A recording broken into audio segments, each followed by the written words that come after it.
ప్రార్థన చేయని చిన్న ప్రార్థన.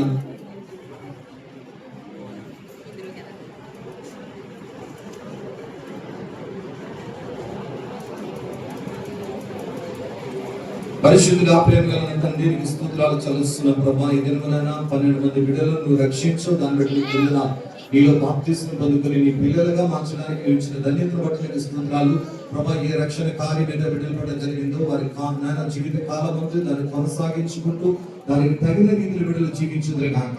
ఇక నుండి నీ పిల్లలుగా మారారు కాబట్టి నీ పిల్లలుగా తండ్రి నీ స్వభావము కలిగి జీవించుదురు గాక, నీ ఆలోచనలు కలిగి జీవించుదురు గాక, నీ యందు భయభక్తులు కలిగి జీవించుదురు గాక.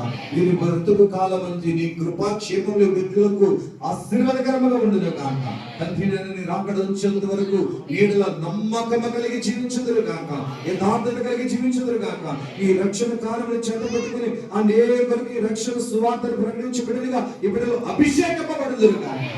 తండ్రి ప్రతి శాపము, ప్రతి విధమైన దుష్టుడు దాని క్రియలు యేసు నామములో వీరి మీద కొట్టివేస్తామని ప్రభా. ఈ దినమున నూతన బిడ్డలు ప్రభా, వీరి నూతన ఆలోచన, నూతన స్వభావం, నూతన తలంపులు, నూతనమైనటువంటి మనస్సు యేసు నామములో బిడ్డలు పొందుకొనుదురు గాక.